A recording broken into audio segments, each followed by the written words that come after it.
Ladies and gentlemen, chers amis, est-ce que je peux vous demander de could you so that we can start the plenary?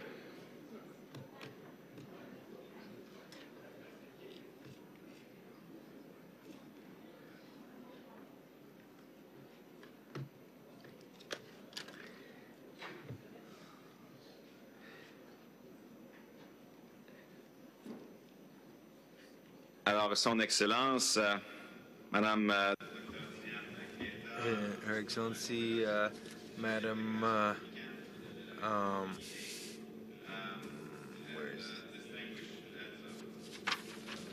Excellency Diane Keita, Minister for African Cooperation and Integration of Guinea.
So before we proceed, I will make some introductory remarks as a mix of remarks on as in my national capacity of Canada, but also in my capacity of co-facilitators with the Ambassador of Ghana at the United Nations in New York on the high-level dialogue that we will have on financing for development in September, where we will actually take stocks of the Addis Ababa action agenda, and we will look then all at the agenda, what has worked, what has not worked, what are the challenges, and what we can do better. And we want to make this a very, very concrete experience in September, where we will be talking about concrete initiatives at that time, because we believe that we can write long documents, that's very good, but what it would be even more useful is if actually we're really talking and exchanging amongst us with real initiatives. So I'm very happy to be here and to be part of this important discussion. Why am I telling you this? It's because, you know, the reform at the UN is real, and we feel it everywhere. We want to contribute everywhere. So starting with the member states, we want to break down the silos between our different institutions and between the different agencies and everything we do. So we're going to take this work that we're doing, all of this in the last 2 days that we've done here in Buenos Aires for the South-South cooperation, and we're going to use it to actually feed into the work that we're going to have for this summer and this fall on this financing dialogue that we'll have at the opening of the General Assembly. And so today it's all about the means of implementation. And how do we scale them? And how do we act faster and more at scale and more rapidly to meet the challenges of the climate change and the implementation of the SDGs? Scale it up. The means of implementation is about using investments, using cooperation, using trade, using science and technology and innovation, academia, and many others to accelerate progress. It's using all of the resources we have in the entire world to actually accelerate progress. So we need to foster inclusive partnerships and broader ownerships of the 2030 Agenda so that everyone can participate in and contribute to and benefit from the sustainable development progress.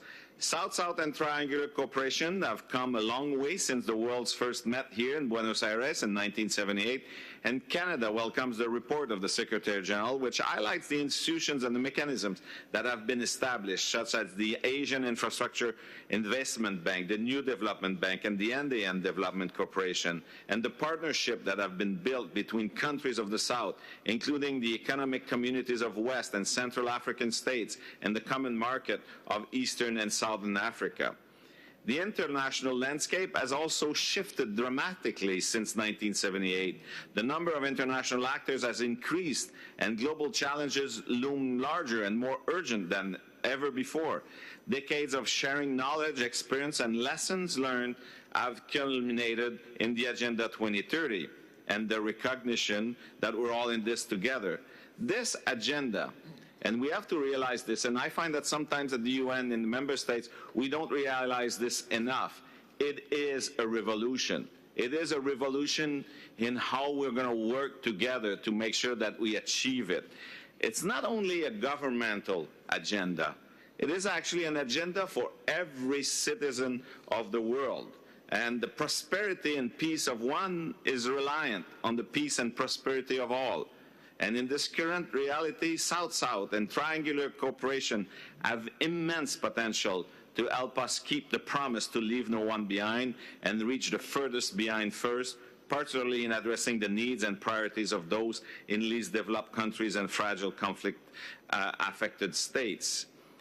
But if we want to be successful, we all need to recognize that it's not business as usual. The challenges we face are sometimes local at the community level, but more and more they are systemic. So time, as we've heard from the Secretary General, time is of the essence. We need to see risk differently.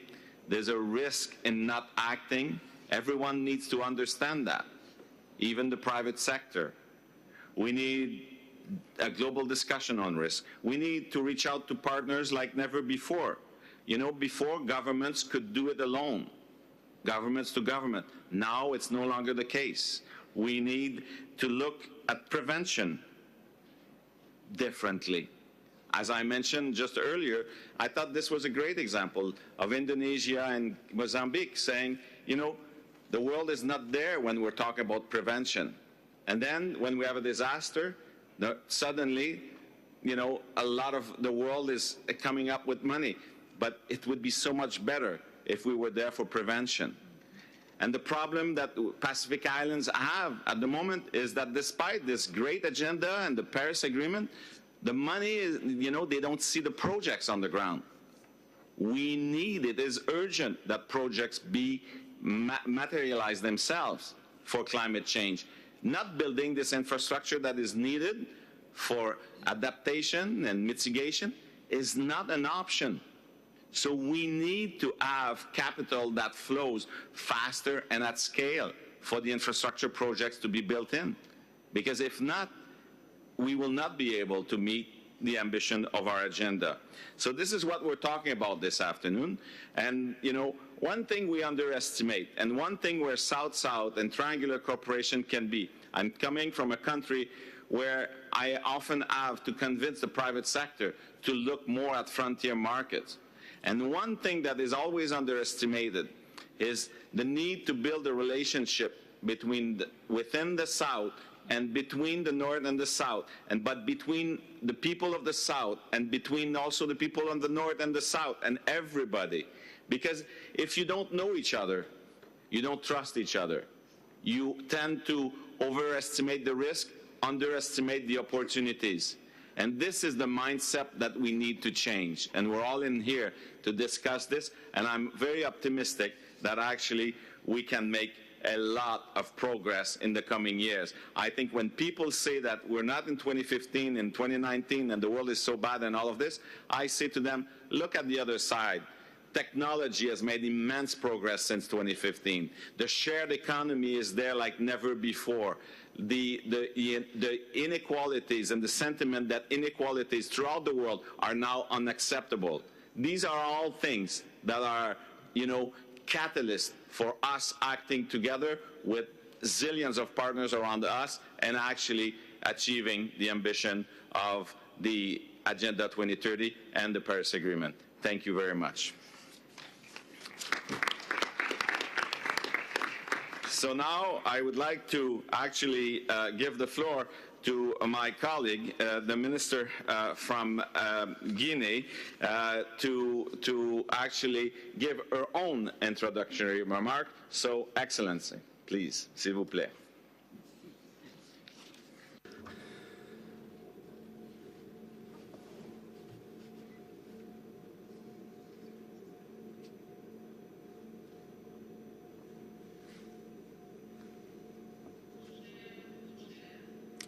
Dear Co-Chair,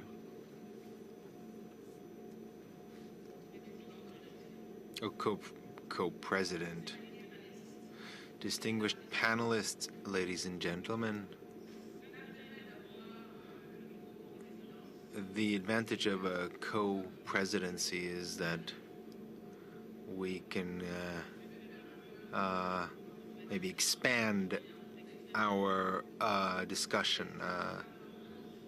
So I would like to say that this roundtable is very important today. Tomorrow we'll have the conclusions of our conference, BAPA+40. It's very important for us to leave here with some relevant comments and observations.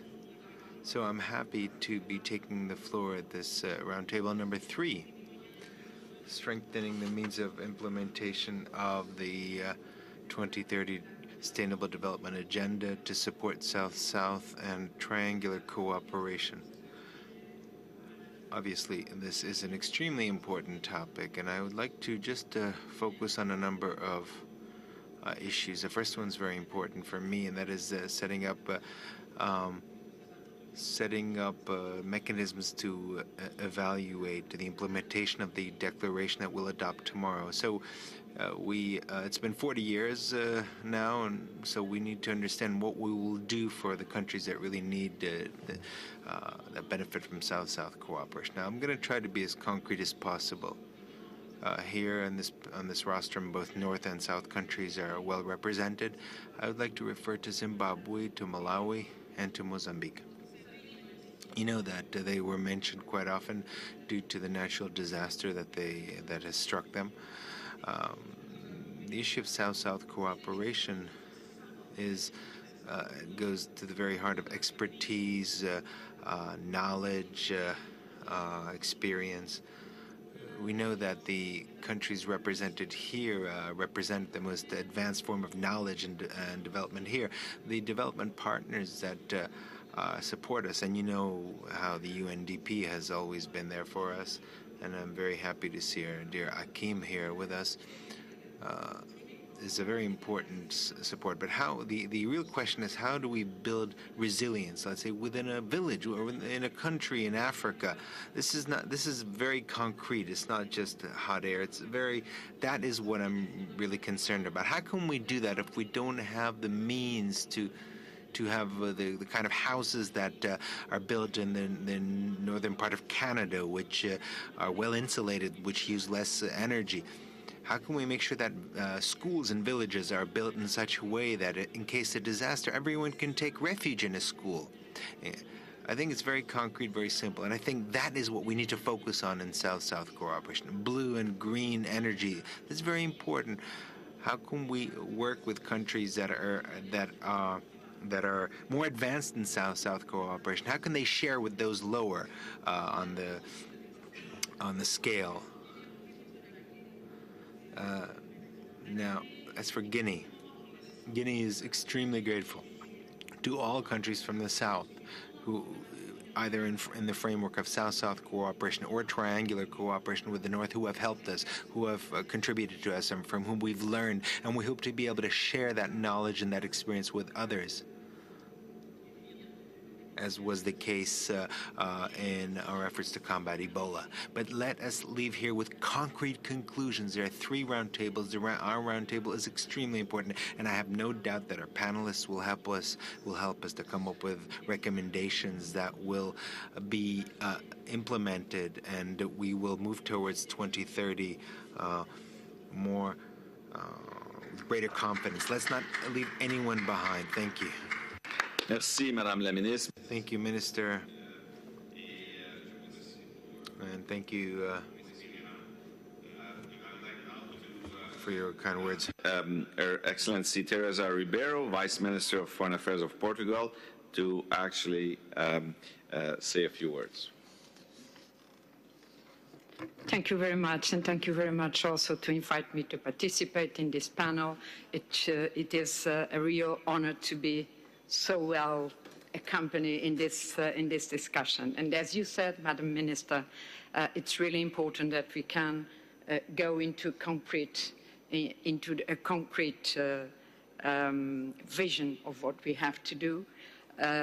So I hope that my words, my comments, my remarks can help a little bit in our discussion.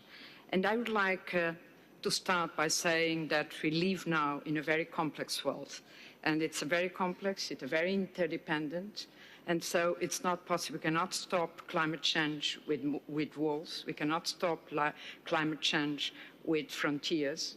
And we cannot stop also illness that spread all over the world with walls, which means that we are condemned to, in the good sense, of course, we are condemned to support each other, collaborate between us, and this is, of course, the main message. We need more multilateralism. This is the only way if we want to get peace, if we want to have the implementation of the 2030 agenda. That is an agenda, as the Secretary General of the United Nations used to say, is an agenda of peace. So this will be my first remark. The second one is that triangular cooperation and South-South cooperation are important promoters of multilateralism, namely through resources, experiences, and information sharing that, of course, are very much consistent with the overall approach of the 2030 agenda, the action agenda of Addis Ababa, as well as the climate agreement. So these are very valuable tools that we need to mobilize, if you want, to achieve the SDGs. Something I would like also to know, and it seems it's an important shift of the paradigm in the 2030 agenda. And the traditional relations between North and South changed, and all the countries should now be committed to a set of shared objectives that are the SDGs. Such a shift calls now for a variety of actors and resources that go far beyond, as you said, Mr. Ambassador, far beyond ODA, far beyond public authorities, NGOs, and we need a private investment, we need philanthropy, we need NGOs, we need the citizens. This is a shared responsibility, and it starts with the citizens, the governments, so everyone is really called for action. The other remark I would like very much to give is that strong and horizontal partnerships are therefore key to the implementation of the SDGs, as it is clear stated in the 17 SDG. It's not just by chance that the 17 SDG is about partnerships. We need partnerships if we want this agenda of peace that is a 2030 agenda as an implemented agenda.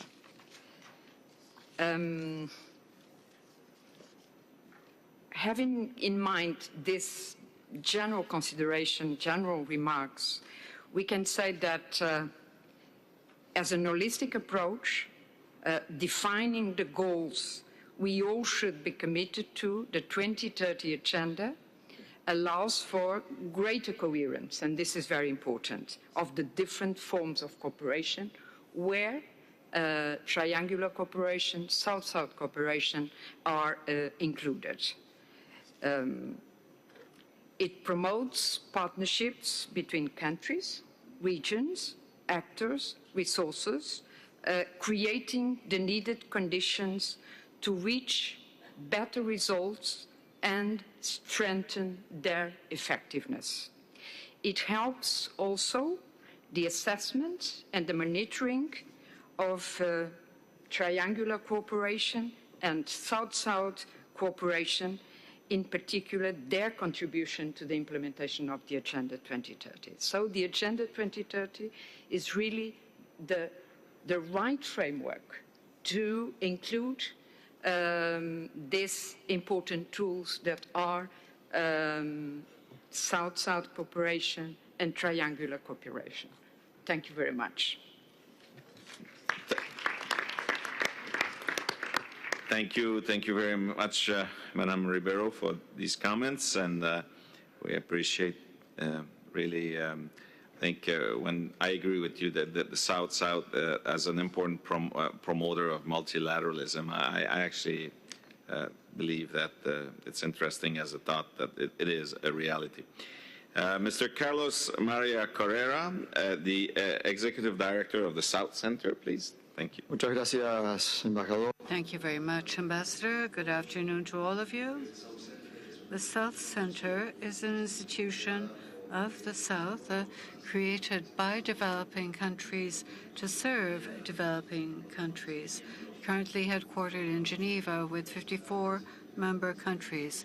We work in various areas such as investment, climate change, trade, intellectual property. I would like to refer to one of the topics proposed on the agenda for this session, which is access to technology. Access to technology is essential to reduce poverty, to create decent jobs, and to create wealth. Without technology, there is no political and economic sovereignty possible. So much so that effective mechanisms for developing countries to be able to access technology, adapt it, use it, and develop it are absolutely critical when it comes to reaching the Sustainable Development Goals. Let me submit two ideas very briefly. The first is that without access, the capacity to adapt and use those technologies cannot ensure quick and easy access to the SDGs. And secondly, South-South cooperation can be an extremely important mechanism to achieve effective technology transfer, without, of course, ignoring the enormous significance that technology transfer would still have from the north to the south. Let me create a context. In the 70s and 80s, developing countries received technologies in a fairly fluid way from developed countries. This technology in general wasn't really updated, but it still could be used effectively in developed countries that were protecting their markets.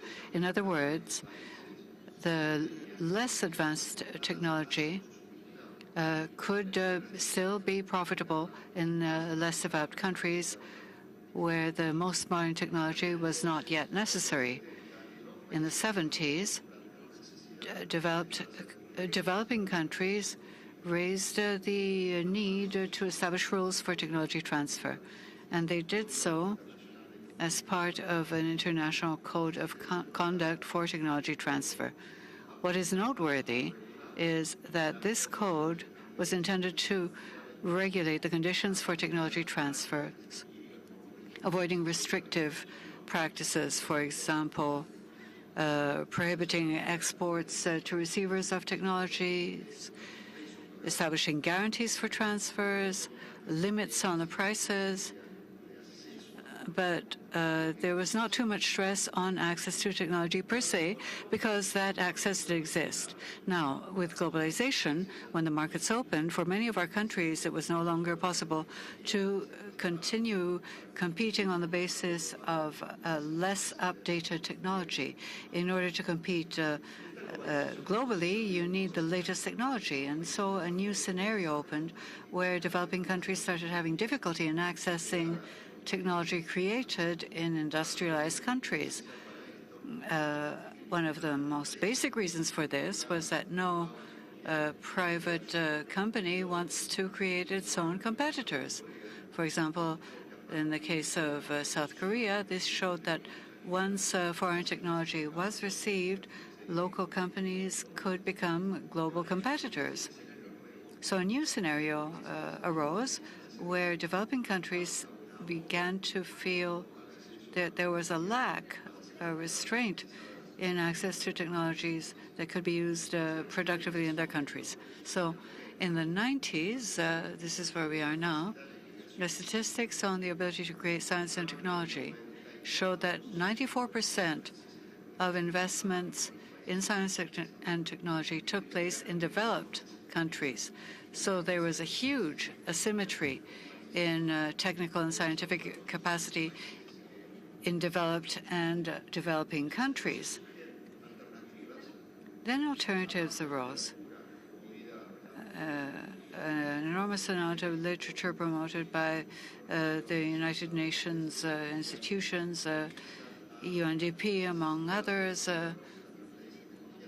started to promote the export or adapted technologies, more adapted in the sense that they were adapted to the existing inputs.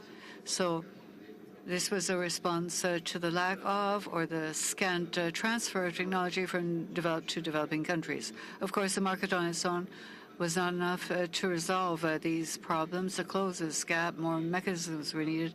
And in this context, it is interesting to note in the 2030 Agenda, a mechanism was indeed created to facilitate technology, which is one of the instruments that can be used for that purpose. Now, in this context, allow me to bring in the role of South-South cooperation and why, according to the second idea I mentioned previously, this can have a fundamental role. A lot of things have happened since the 90s, which was the period I was talking about just now. Developed countries or rather developing countries have increased their capacity for science and technology, but not yet to the level of developed countries. I was saying that it was only 6% of global investment that they received in the 90s, and now it's 27%, which is a considerable increase. But most of that increase is just one country. That country is China. China now invests 20% of the global totals for science and technology. Artificial intelligence, electric vehicles, quantum computing, all of that is happening in China. And probably now China is investing more in science and technology than all the European countries together. There are important experiences of technology transfer, even high technology transfer. For example, Argentina in the field of nuclear technology for medical use. In the case of India, digital technology for medical uses. There are numerous examples. Many of the side events of this conference have demonstrated that specific problems, as the Minister of Guinea mentioned, can be resolved both in the rural and in urban areas, have been resolved in this way. And they have the virtue of being adapted to the context of the receiving country. These are rural innovations, for example, ways of building countries, ways of putting up buildings in adverse environments, connectivity, and so on. And so, distinguished co-chairs, thank you very much for having given me the floor and making it possible for me to participate in this panel. My conclusion is based on the need to strengthen the mechanisms based on technology transfers, especially through South-South cooperation and triangular cooperation, bearing in mind that this will always be a complement to the transfers that can come from even more developed countries. This should be done systematically, and we must also think of new methods. The creation of web pages, virtual meetings are not enough to ensure that this will happen. So the invitation I'm issuing is for us to make new efforts to find specific methods of transferring technology so that they can serve as a vehicle to reach the Sustainable Development Goals. Thank you very much. Merci, Monsieur. Thank you very much, Mr. Correa, for having made us aware of this important issue on technology transfer between North and South. I would now like to give the floor to Achim Steiner. General for an administrator at the United Nations Development Program, better known as UNDP. Achim. Thank you very much, Mark. Co-chairs, distinguished panel members, excellencies, ladies and gentlemen. Thank you for including me in this afternoon's discussion. Already a number of very insightful statements have been made, and I want to pick up the challenge on the practicality of addressing this notion of means of implementation. Now, as we all know, in the world of international negotiations, means of implementation are often defined by transfer from one group of countries to another. But I think we should also, as we have recognized in Addis Ababa, the challenge of how means of implementation are essentially also a matter of national sovereignty and how they can be part of an enhanced capacity of a country to define its ability, capacity, and means to accelerate the implementation of the 2030 Agenda and the Sustainable Development Goals. And I think the departure point ultimately is very much in the notion of a sovereign economic policy setting. And if you take it at the global level, one very simple truth is, with all the public budgets of all governments put together, we would still only be deploying a fraction of the total annual financial transactions that happen in our economies. So I think if the achievement of the 2030 Agenda is to be accelerated, we must ask ourselves, how do we also incentivize essentially the national and international financial system to not invest in yesterday's priorities, markets, opportunities, but in tomorrow's, and therefore leveraging the entire financial system, domestic financial markets, alongside the public policy and domestic budgets, becomes an important reference point, because there is very little point in trying to deploy a government and public and tax-based income revenue base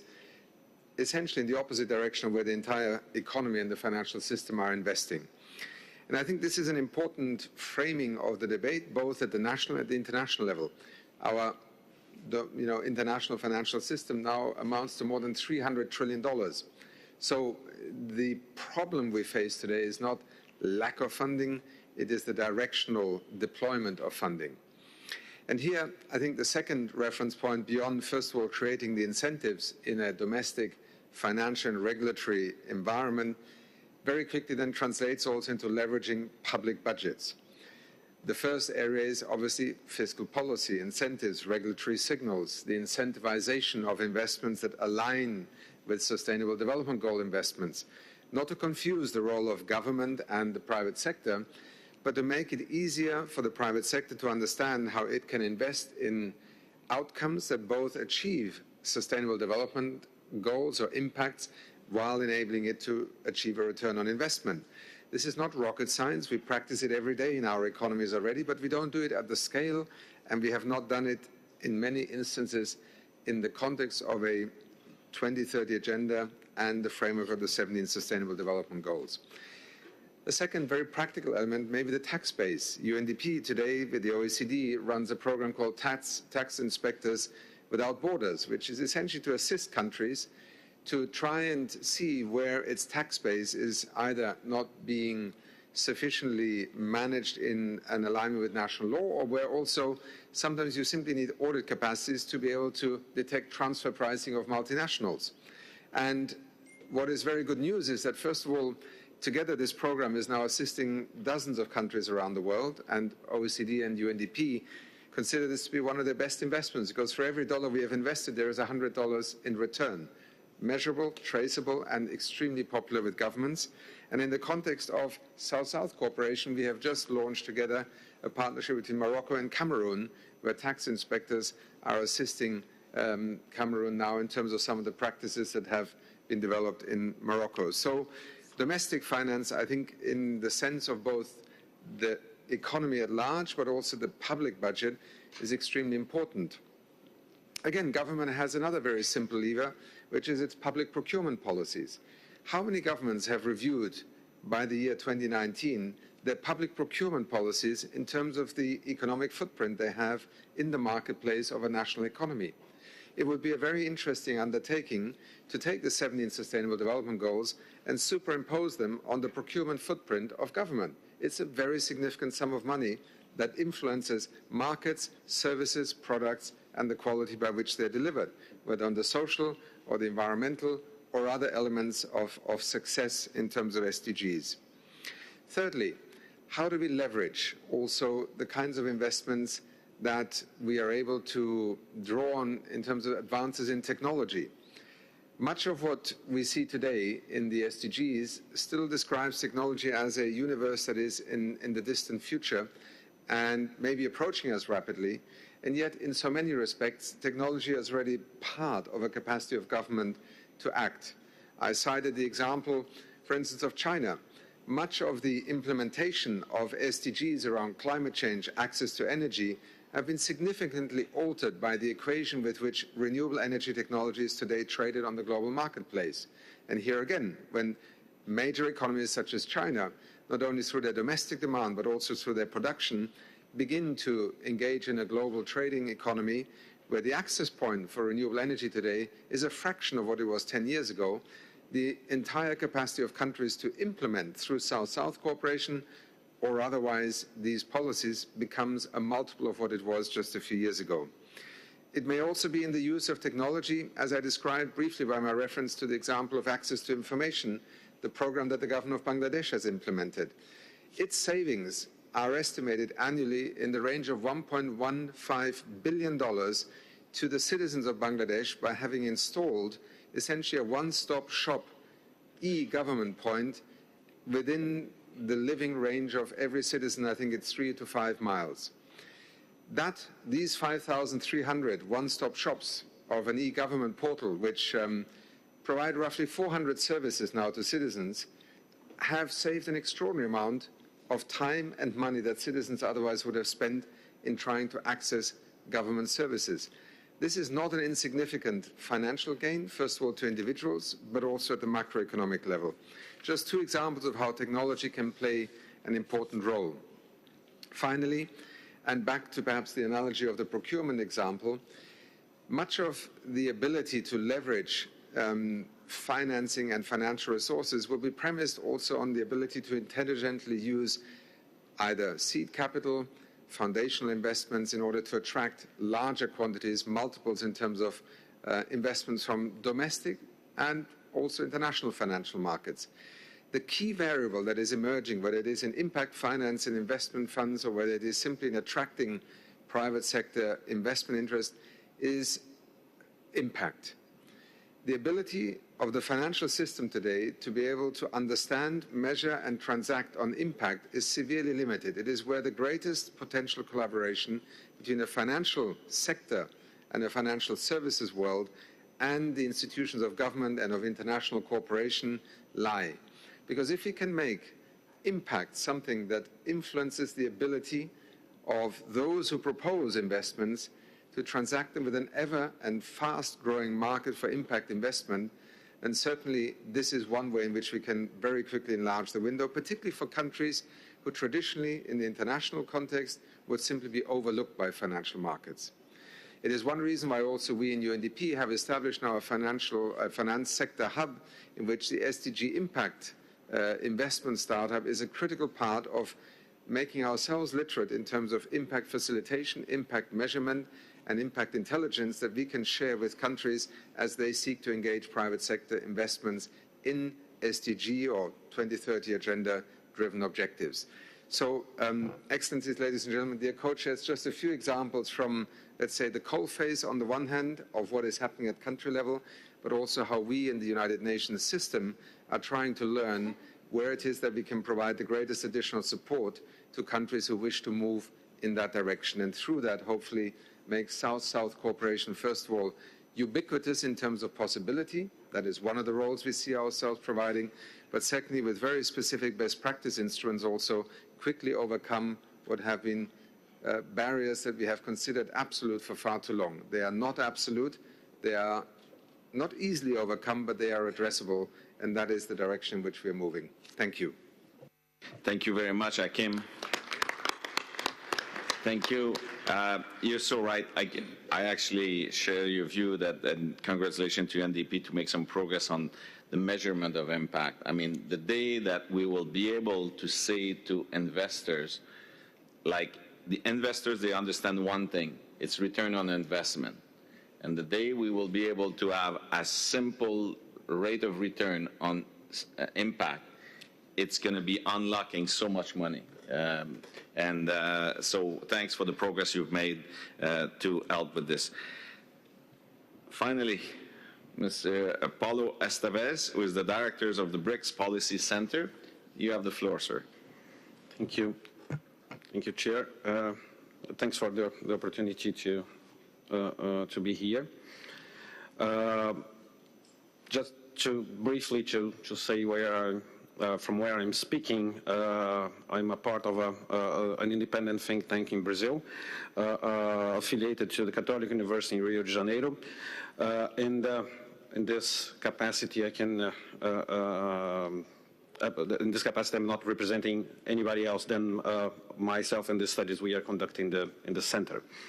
What I'm going to present here is the results of some studies that we are conducting along with some colleagues at the University of Bonn on the business sector engagement in South-South cooperation. This study started with a main concern related to this mantra that was unleashed by the World Bank in 2015, saying that in order to implement the SDGs, we should pass from billions to trillions. And our main concern was actually how to contribute or how to foster a process where the debates that we know we are following among northern countries on how to foster the engagement of the private sector in development cooperation, how these debates could one way or another intersect with the discussions that we are having in the southern hemisphere or among southern countries. We have two processes in parallel, or at least one process among northern donors, and a few debates around specific practices of southern countries in the other side. We do need to intersect these processes and come with common standards and common principles for the private sector engagement, and that's our main concern. So to contribute to this process, we start to investigate how southern countries, they are supporting the private sector engagement abroad. Some findings came from this study. This study will be published today at our website. And the main findings say that first, the support for the private sector engagement abroad among southern countries depends on the linkage between development, trade, and investment tools. There are no new tools that were created by southern countries in order to foster the engagement of their companies abroad. So basically, they are using the same tools that they always had, like aid, trade credits, export credits, and loans and grants. It's basically that. South-South cooperation partners mobilize agents engaged either in development or trade or investment finance to coordinate their actions abroad. And actors mandated to foster the private sector engagement include the ministries of foreign affairs, ministries of commerce, development agencies, or Exim banks and national development banks. The coordination role is mandated either to the Ministry of Foreign Affairs or to the Ministry of Commerce. And Exim banks and development banks and national development banks often play the executive role, and these actors may enjoy more or less autonomy vis-à-vis the coordinating agency, depending on the specific case. What our case studies showed was that what we came from the case studies that we developed in this study was a set of 5 questions. We have now a set of 5 questions. 2 of them intersect with the debates that we are seeing occurring in the north. These 2 common questions are related to how to assure inclusive national ownership when we see when development actors are actually fostering the private sector engagement abroad. What key factors could determine successful inclusive national ownership that is demand-driven, strengthens local capacities, and encourages self-reliance over the private sector engagement by emerging economies, but also by northern donors. How to make sure that inclusive national ownership will not be lost when engaging the private sector. This is the first question. The second one is how to track results and demonstrate impact. This is something that I think Ahin has referred to. This is an important question, how to track the results of the private sector engagement abroad. We don't have an answer for that. The first surveys that were conducted within the OECD, they show that few projects, including the private sector, where the private sector is really engaged, few of these projects, they have actually clear outcomes, clear development outcomes, and mechanisms for assessing and demonstrating impact. Regarding the southern partners, South-South cooperation partners, 3 questions are noteworthy. The first one is related to policy coherence. Since the actors involved in fostering or supporting the private sector engagement abroad, they are coming from the trade sector, the investment sector, and also from the development sector. The main question is how to make sure, or how to ensure coherent private sector engagement where these mixed agendas and policies do not conflict but mutually reinforce each other. That's the first question that we have for South-South cooperation partners. The second question for Southern partners is related to its focus on LDCs. Contrary to the North-South cooperation, which has as its main focus middle-income countries, Southern partners are engaged in supporting private sector engagement in least developed countries. And the question here is how to make sure that we have impactful private sector engagement in the LDCs in a way that the private sector can deliver not only on for-profit or commercial goals, but also on development goals in fragile contexts and conflict-affected countries. And finally, the final question is related to South-South cooperation and triangular cooperation themselves. How the comparative advantages of South-South cooperation and triangular cooperation arrangements could be better harnessed in private sector engagement provided by emerging economies. How the specificities or the comparative advantages of this specific set of practices could be actually could help the private sector engagement or the developmental impacts of the private sector in the South. Thank you.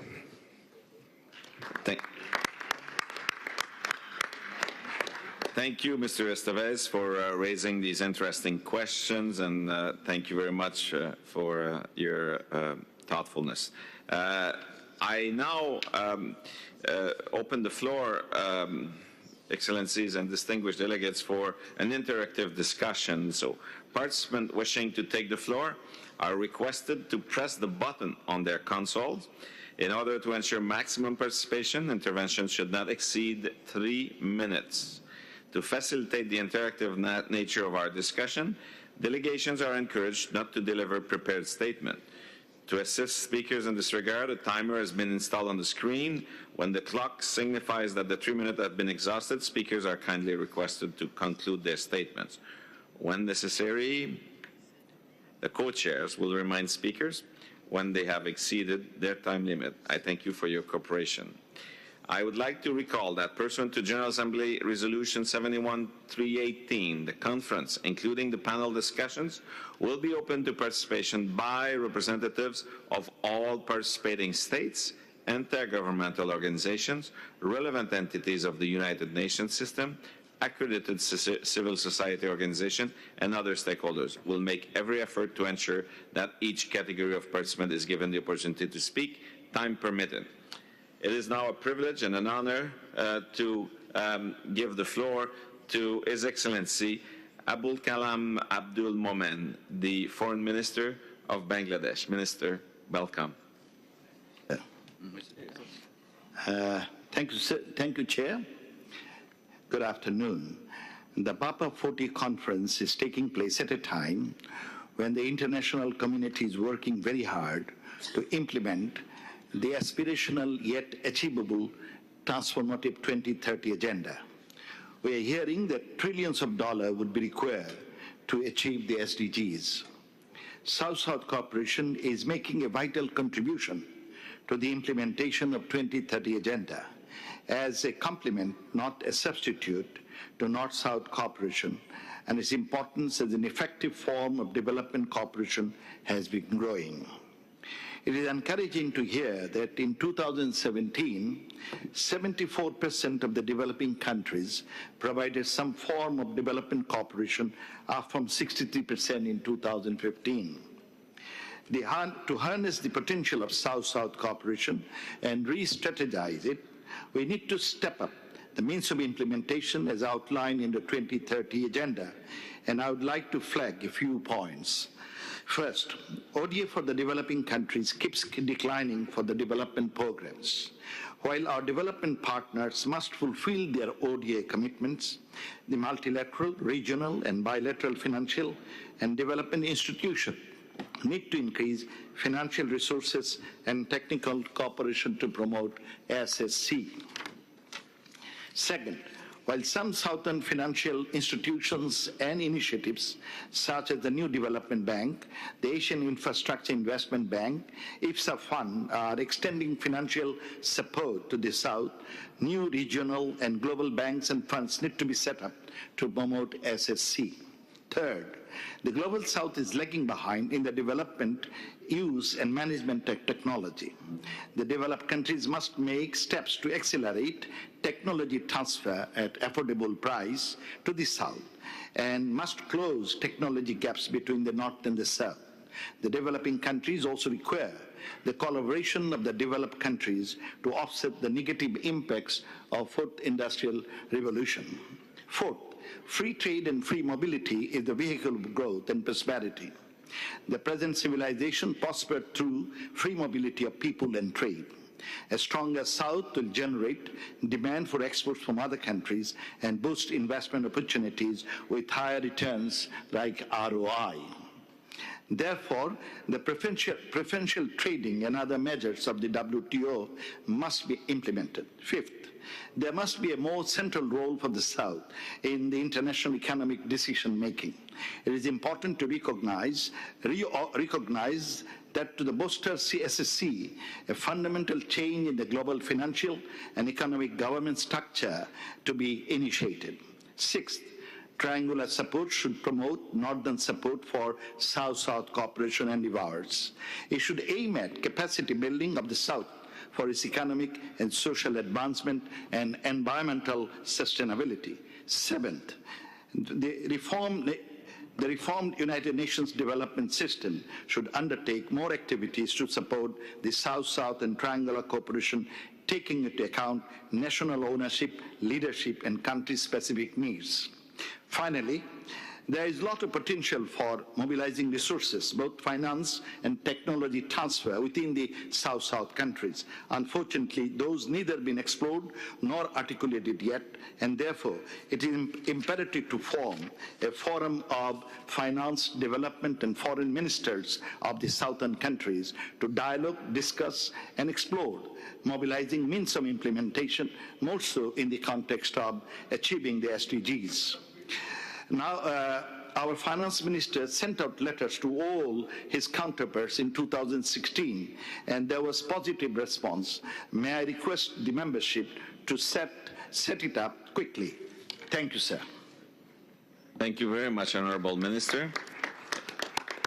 Thank you very much for your very thoughtful suggestions and comments. We really appreciate, and thanks for being here. I will now, it's an honor to give the floor to His Excellency Manuel Ventura, who is the Minister for Foreign Affairs of Costa Rica. Thank you very much, Mr. President.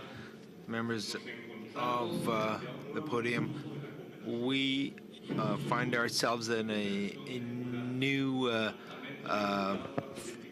momentum of South-South and triangular cooperation as a one modality of international cooperation that also fosters bilateral and multilateral relations on the basis of mutual respect, equality, and sovereignty. Currently, South-South cooperation and triangular cooperation have become valuable tools for Costa Rica because they make it possible to exchange and share practices that have proven to be beneficial for developing countries.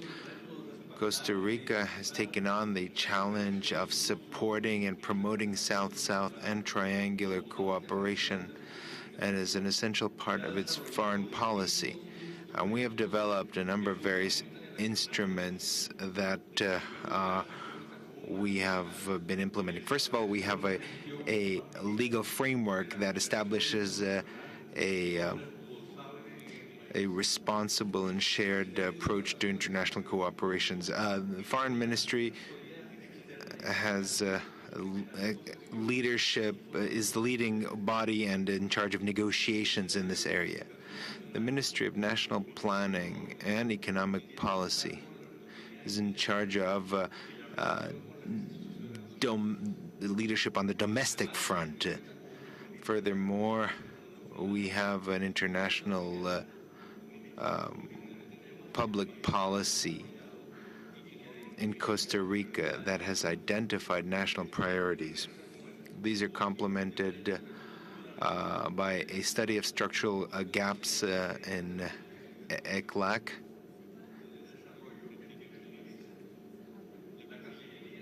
The Foreign Ministry has also developed a document for principles of international cooperation for the Costa Rican Foreign Service, aimed at focusing on its priorities. Throughout the years, Costa Rica has managed to consolidate a number of capacities and technical experiences that we want to share with the rest of the world. We have developed 4 catalogs, 1 general and 3 specialized in the area of climate change, environment, population and development, childhood and adolescence.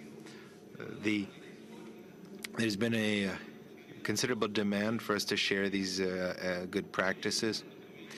Countries in Latin America and the Caribbean, Europe, and Africa have shown trust in us in developing actions and projects, cooperation, South-South cooperation, and triangular cooperation.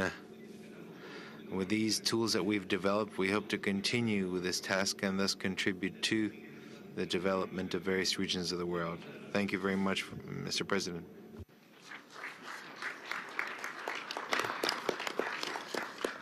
Thank you, Honorable Minister, for your statement and your thoughts. Thank you very much, and thanks for being with us this afternoon. Thank you. We appreciate.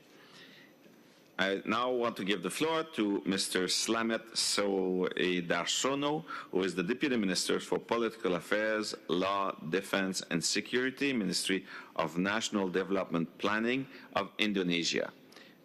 You, sir, you have the floor. Thank you very much, Excellency.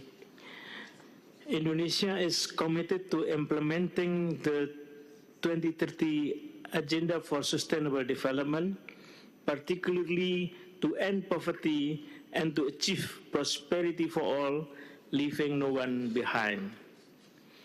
In this regard, we have taken several measures at the national level, inter alia, mainstreaming the SDGs into our national development planning, enacting a presidential decree as legal and institutional frameworks for national implementation, engaging all stakeholders, including government, academics, civil society, as well as philanthropic organizations, and developing the national and subnational action plan, the SDGs roadmap, database, as well as monitoring, evaluation, and reporting mechanism. At the global level, Indonesia has participated in the voluntary national reviews of the high-level political forum on sustainable development 2017. Furthermore, Indonesia is planning to submit its subsequent VNR in 2019.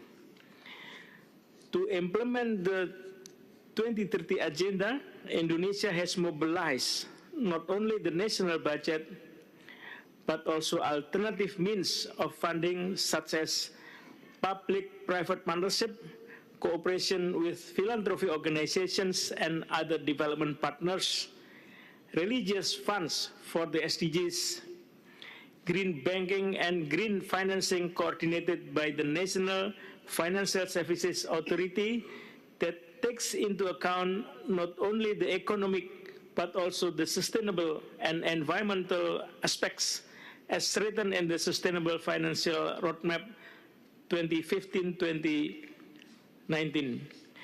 Preparations are underway for the establishment of Indonesia Aid, highlighting our commitment towards the development of the international world and the attainment of the SDGs, which includes the aim to strengthen South-South cooperation. Indonesia Aid will allow aid and assistance to be carried out through a single agency so that it may be better coordinated and implemented more effectively. Thank you. I thank you for your statement, and I now want to give the floor to Ms. Andli Abbas, who is the Parliamentary Secretary representing the government of Pakistan. Thank you. Thank you, Excellency.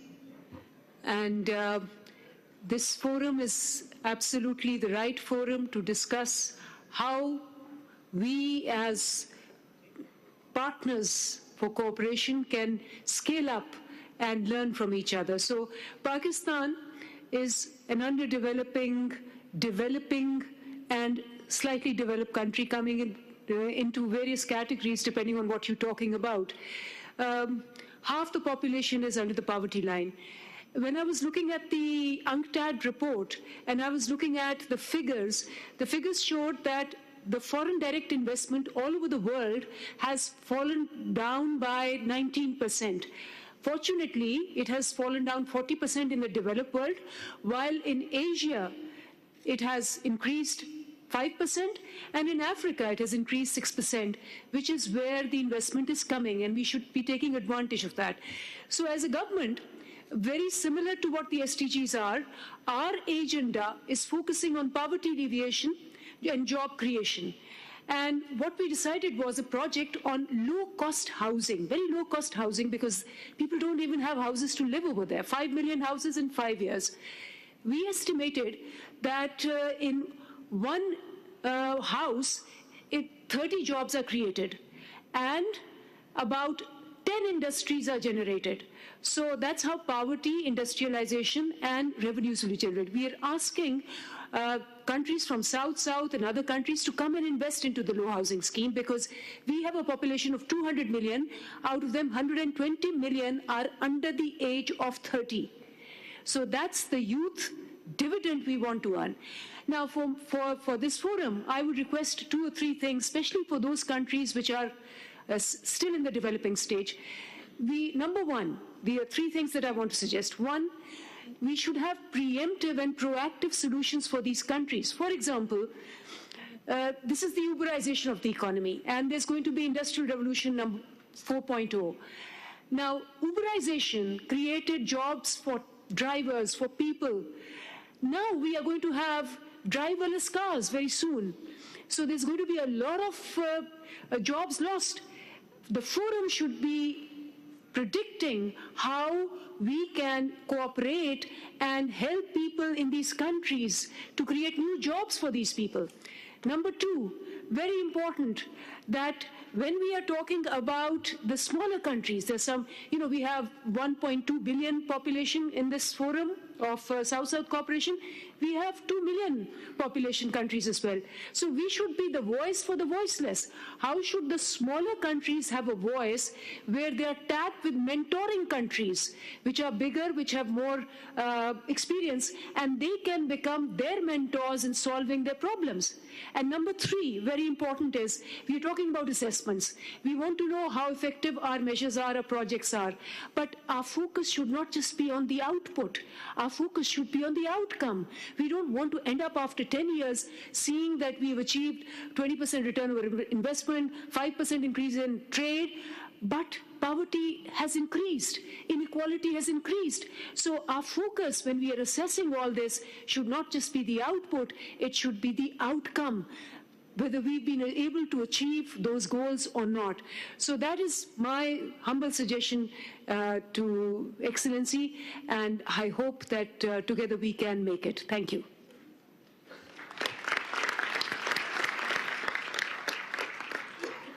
Thank you, Ms. Abbas, and thanks for your suggestion and your thoughtful suggestions.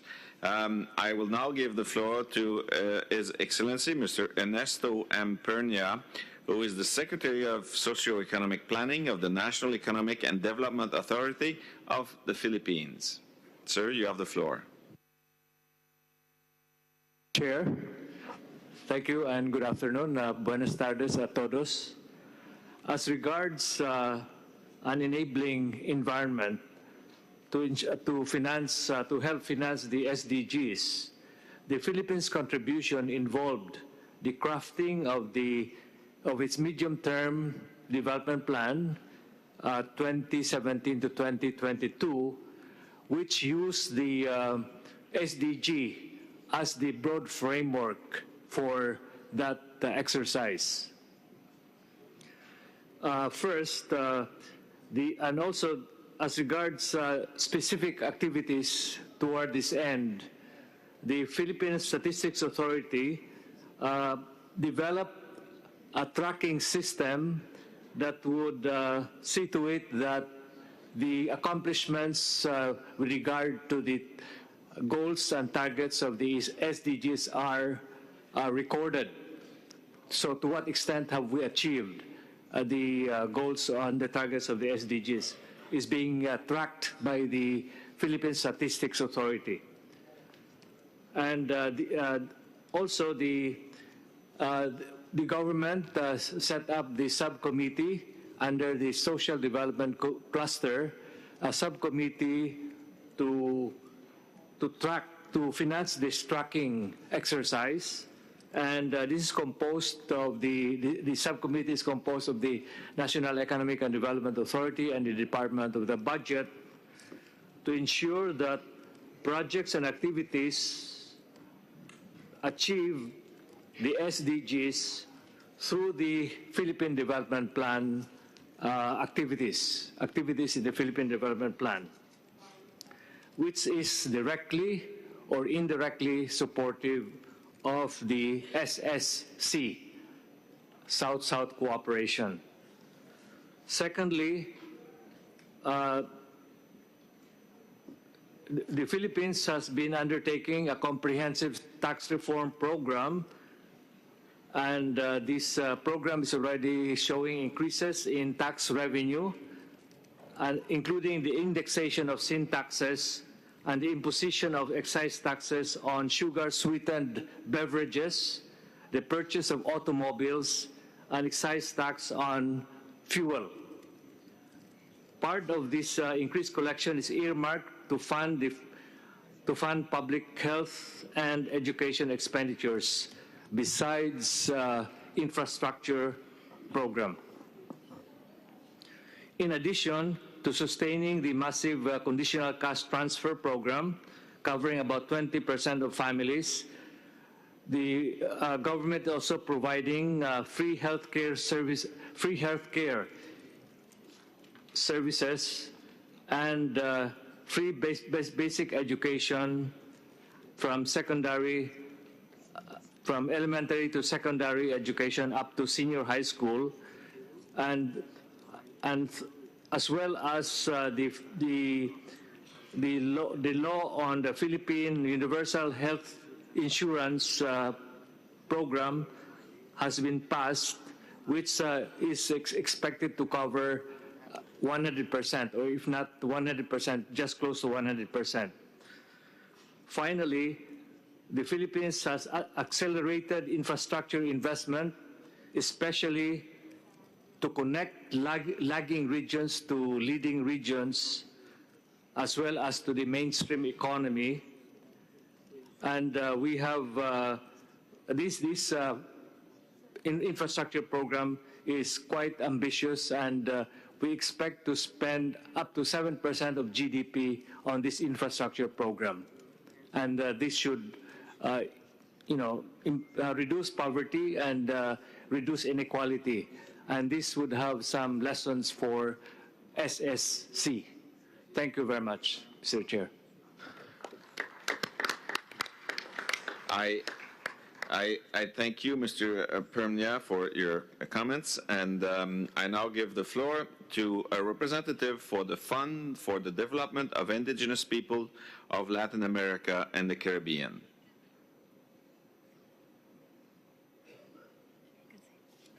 FILAC is the representative in the floor, in the room. Do we see him? Representative from FILAC, anyone? No? So, thank you very much. We'll now go to the representative of the Sistema Económico Latinoamericano y del Caribe, Ambassador Oscar Hernandez.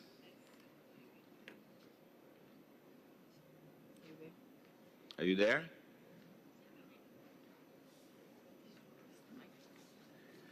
Please press the microphone. Yes.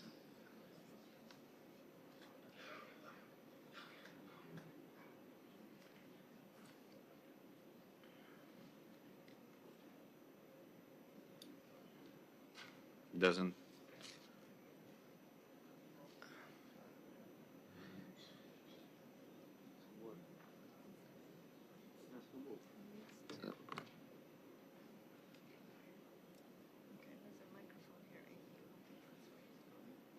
Which one?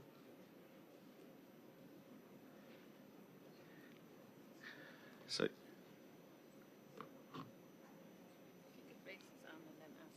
it's the technician is there. Okay. So you have the floor, Mr. Hernandez. Please proceed.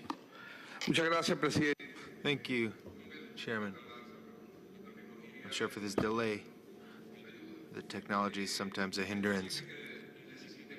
I wanted to say that the Latin American economic integration system considers this topic, expansion of the means of implementation, extremely important for the Agenda 2030 and South-South cooperation.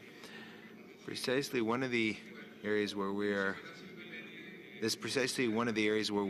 focusing on. Could the chair please switch his mic off? We're aware of the importance of implementing the means of implementation of this agenda and some of the recommendations, and we'd like to share some of the good practices of our organization. First of all, we see that it's very important to make current strategies more flexible, especially with the participation of various actors, including the private sector. It makes it possible to overcome obstacles and open new opportunities for the governments. And this strengthens regional integration. This is extremely important from the point of view of CELA as an intergovernmental body in which 26 countries from the region, from Latin American region and Caribbean region participated. Obviously, it's also very important to involve all actors from society in the process of development. And on this point, we'd like to really insist on recommendations regarding developing national productive capacities to develop human capital and to promote monitoring methodologies and ways of measuring the impact of cooperation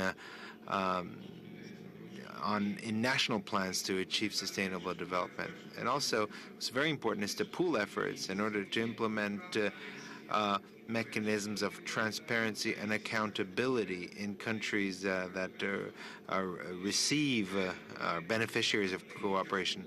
For example, technical offers of cooperation such as that mentioned by Costa Rica is very, very important and useful. And we would these kinds of offers are very important and useful.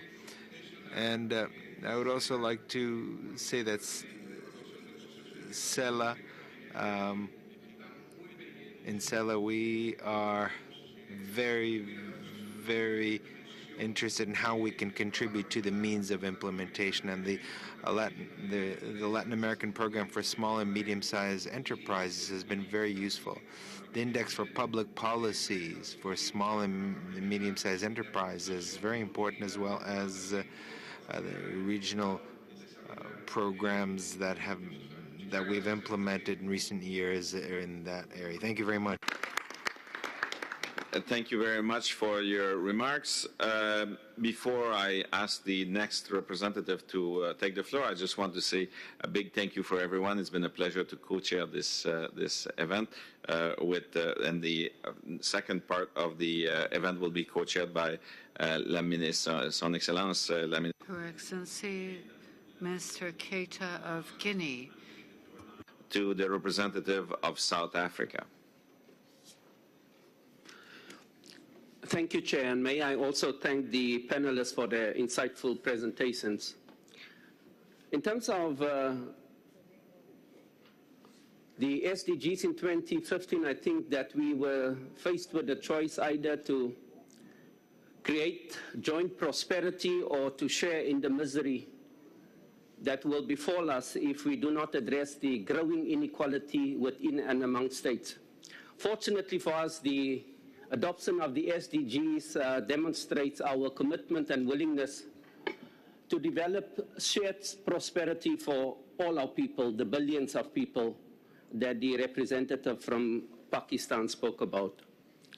And we also decided on the means of implementation. The fact is that little has been done to address the means of implementation, which we've all decided on in 2015. In 2015, we decided that trade would be the vehicle to assist countries in meeting the SDGs. Barely a year after the adoption thereof, the Buenos Aires Trade Ministers meeting failed. We decided that Doha should be completed, the Doha development route. Yes, we did not deliver on that. We decided that we will address the issue of illicit financial flows, that the private sector that is now being championed as one of the partners that will assist us in achieving the SDGs have miserably failed to live up to an ethical business practice. They continue with their trade mispricing and bereft communities and millions of people of income. And our efforts to secure domestic resource mobilization will fall flat if we do not assist countries in industrializing. Very little has been done in terms of ensuring that industrial spread and the base for countries are improved. Because only then, through industrialization, will they be able to tax industries and to make money. Also, this thing of the private sector, it's a race to the bottom. Everyone wants to lower their taxes so that you can attract the private sector, which will in any case not pay tax, or some of them, let me not accuse all of them, but many of them that sit in our capitals. And so I think there's an opportunity for us to work on an intergovernmental process to address this issue of trade mispricing. And our tax experts are currently also working on the African continent in terms of making sure that tax authorities can get the taxes that are due to the population and to the governments and jurisdictions which they come from. The other area which I think we can improve on is the issue of pension. Some of us have got pension funds that are trillions of dollars worth. And so for those funds to invest in regional projects that will invest and will propel regional integration, I think could be another source of funding that we should explore. I thank you. I thank you for your time and for listening. Thank you.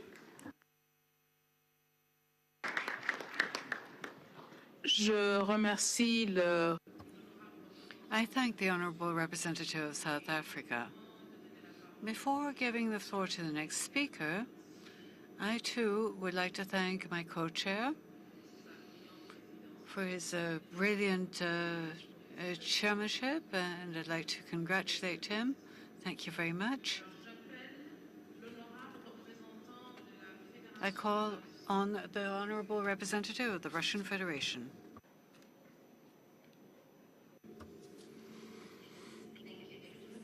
We're really glad to have such distinguished co-chairs and panelists in this panel discussion. As I'm the representative of the Ministry of Finance, we are in the Ministry of Finance are always looking for the ways of saving public budget funds and finding the new ways of scaling up the means of implementation of 2030 development agenda. And we're really glad to have Republic of Guinea here being co-chairing this session, because one of the really good examples that we have on scaling up the means of implementation and having the triangle cooperation is we have a Russian Guinean Research and Development Center for Infectious Diseases and Epidemiology and Prevention that was opened in 2017 as a part of global effort to combat the Ebola virus. But it was opened in 2017 with the funding from Russian Federation. The funding is continuous funding. It started like in 2014 when the crisis arose, and it's still 2020, which is in total will be about $30 million. But the center was established to strengthen the capacity of Guinean and neighboring countries to prevent and combat epidemics. And this center is used to train and share experience with medical professionals from various African countries. But the main thing is that it was a good example of triangle cooperation.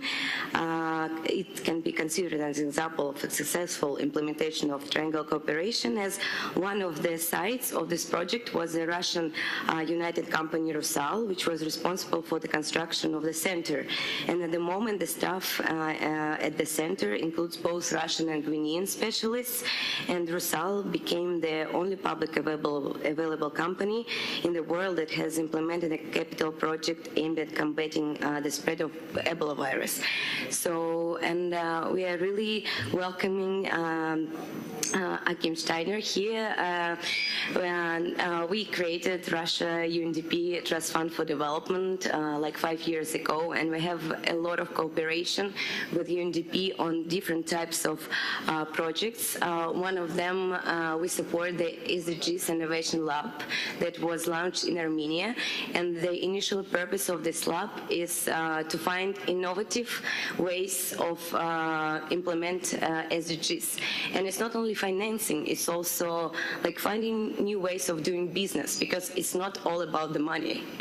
And also we're really glad for technical expertise provided by UNDP on the various workshops on innovative finance tools, blended finance, and a lot of different types of mechanisms. And we really feel that we need to cooperate in these formats more in between South-South and triangular, because this is the only way of finding new ways of scaling up the means of implementation. Thank you.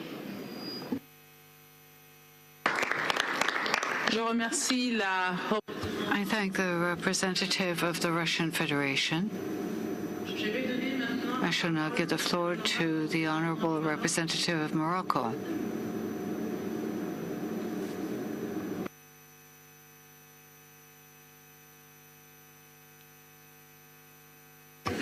Thank you, Madam Co-Chair.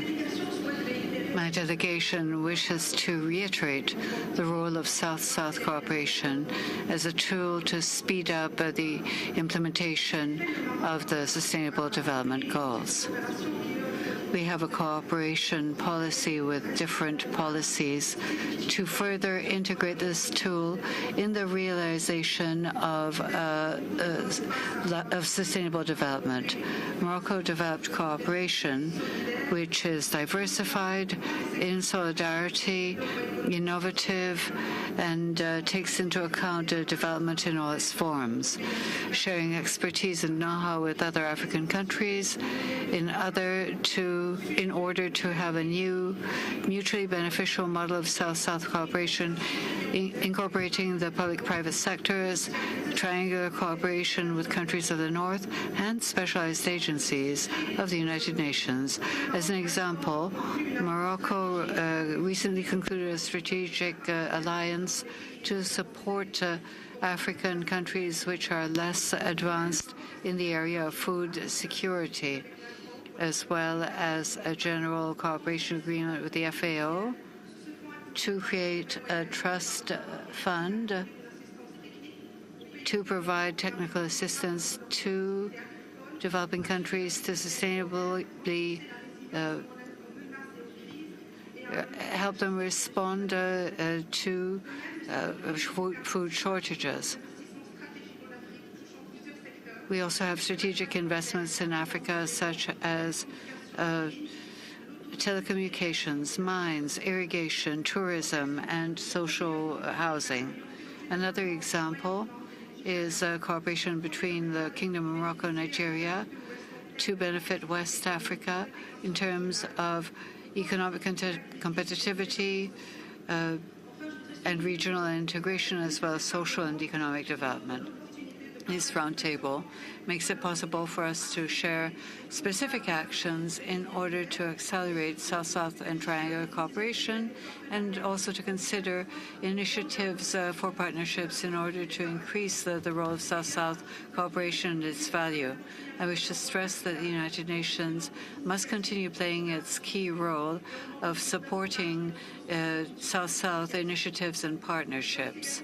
I also wish to stress that Morocco highlights the need to strengthen the private sector in South-South and triangular cooperation so that they can respond to the challenges of coordination and make the most of the opportunities offered by SSC. Lastly, I would like to stress the particular function given to strengthening South-South cooperation, especially in the areas of trade and investment. Thank you. Je remercie l'honorable représentante du Maroc. I thank the honorable representative of Morocco, and I would now like to give the floor to the honorable representative of Botswana.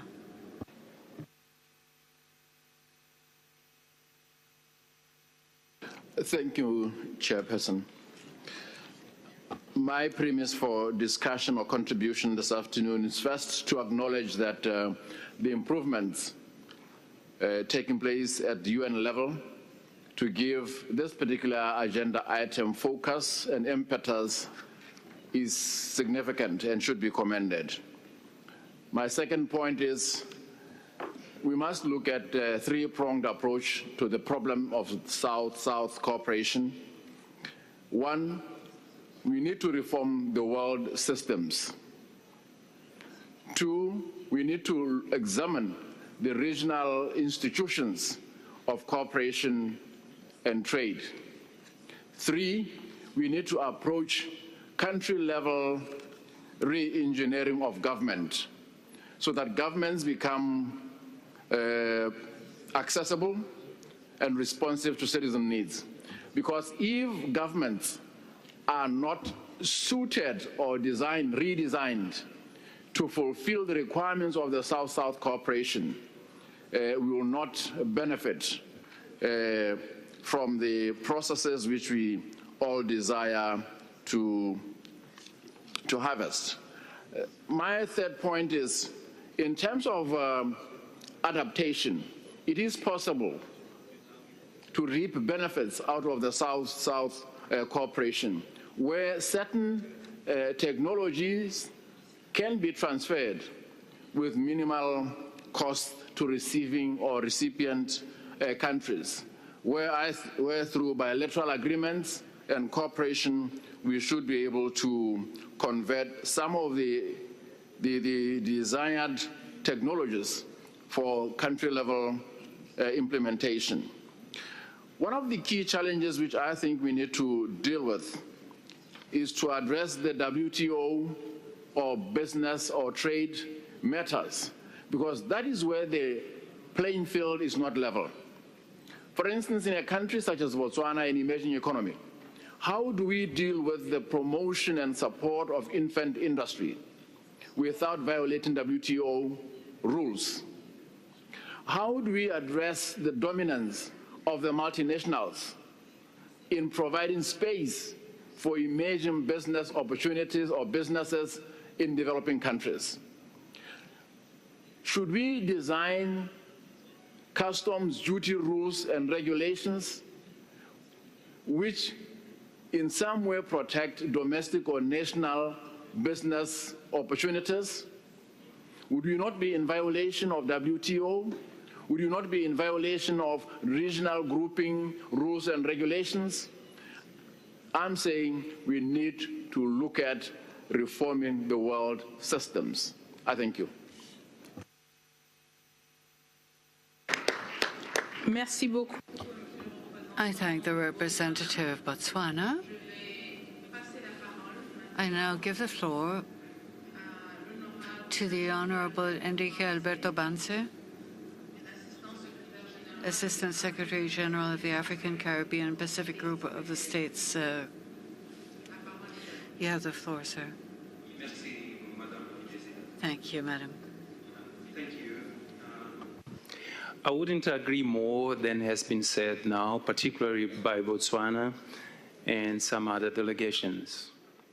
In fact, we do have opportunity to work in different innovative systems and initiatives that could provide upscaling means to finance our South-South cooperation. I would like just to focus on one which has been, in fact, in a way being discussed, that it relates to tax governance. We think at ACP, African, Caribbean, Pacific, that this is an issue that needs to be tackled. It needs to be strengthened to make sure that the countries, they own the process of South-South cooperation. It's a need today. And linked to that, we need to find a way a proper mechanism to stop the illicit financial flows. There is a report, Thabo Mbeki reports, which shows that there is a considerable amount, financial amounts, that can be served to serve our countries for developmental agendas, and including, of course, supporting SDGs and national and regional policies and strategies.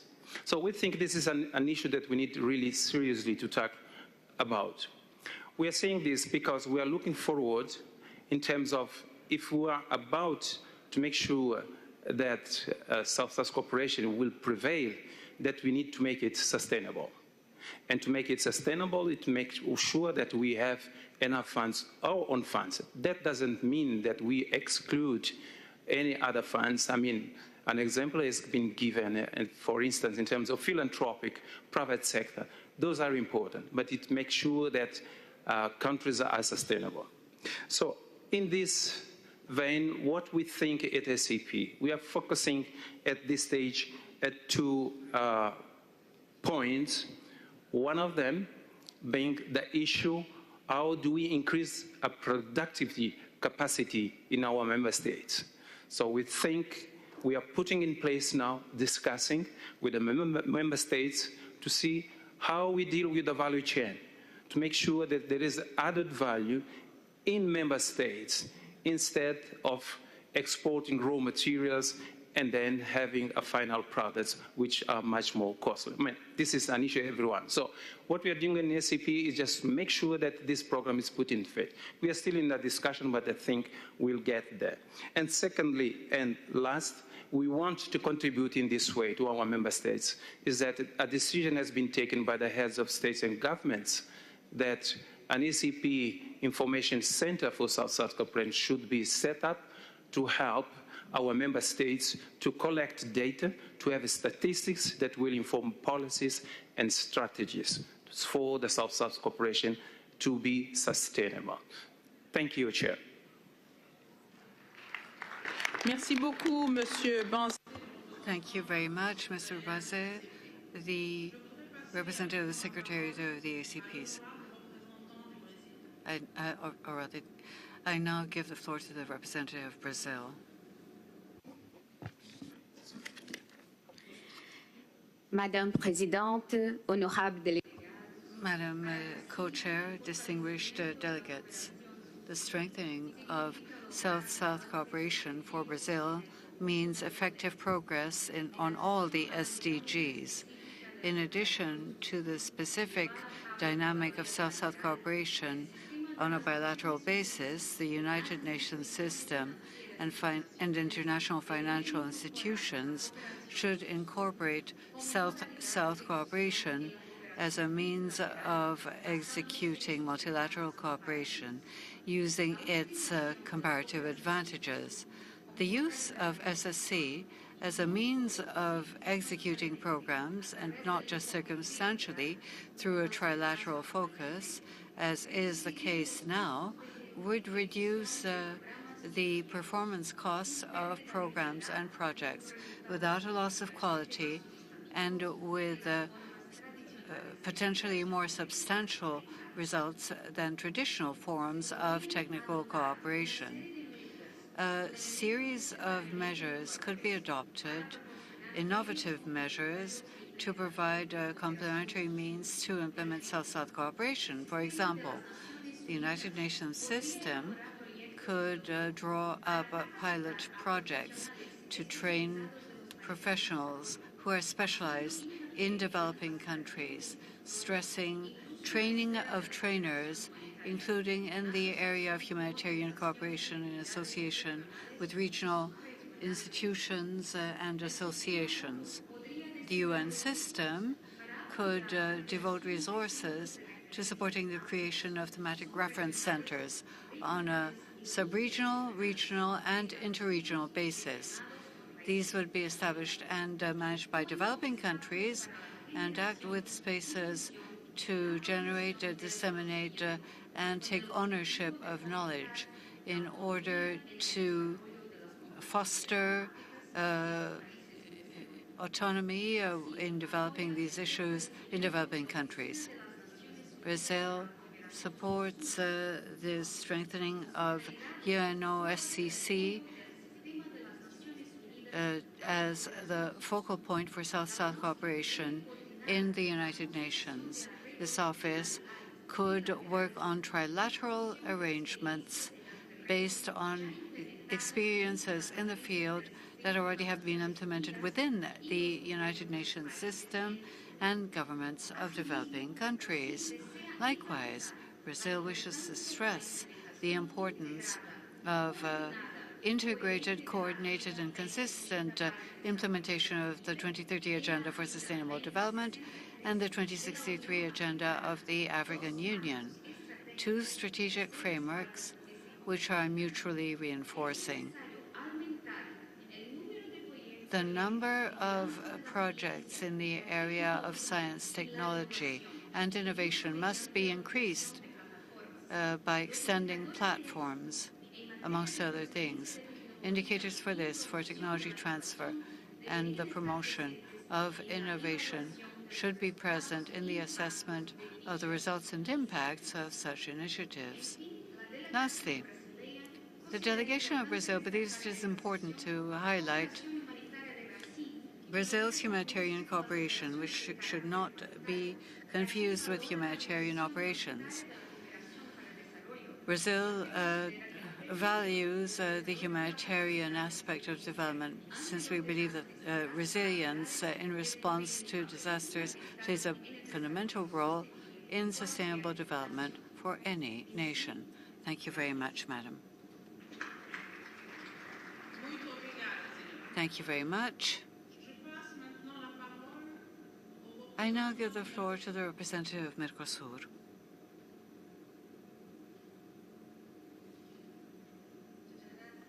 Thank you very much, Madam Co-Chair. I'm speaking on behalf of the Economic and Social Advisory Forum of Mercosur, representing business and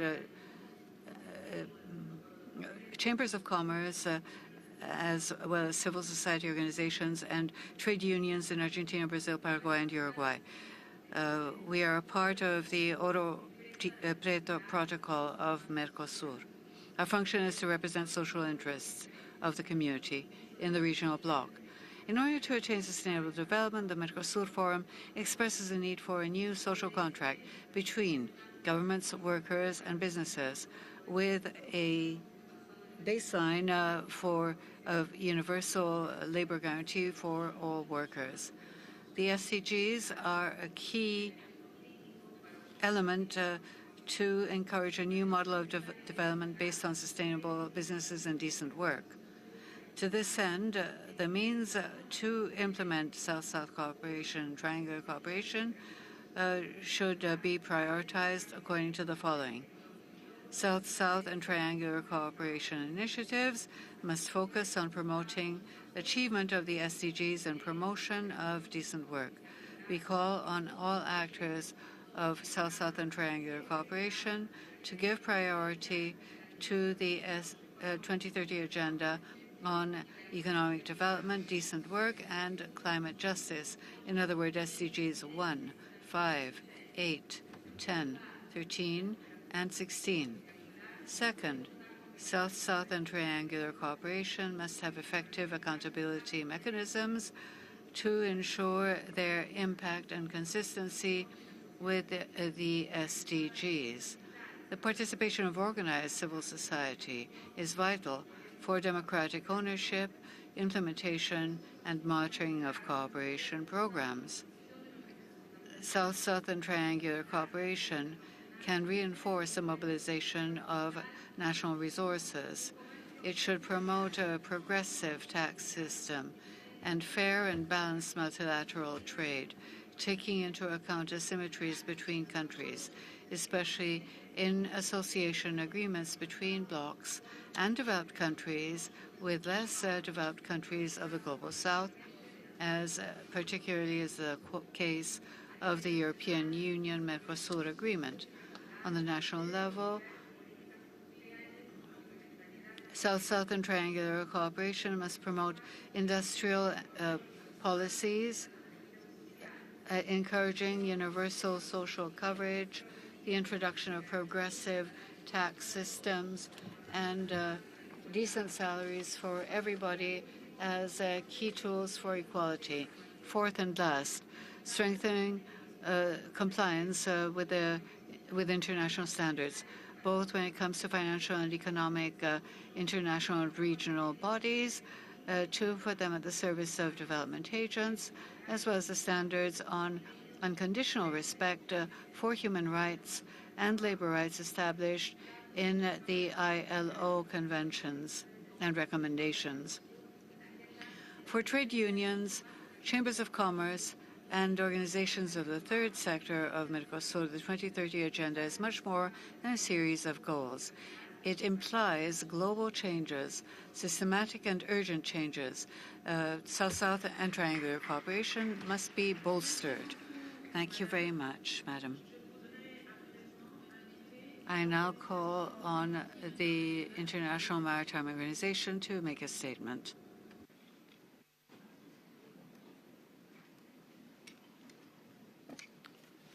Thank you very much.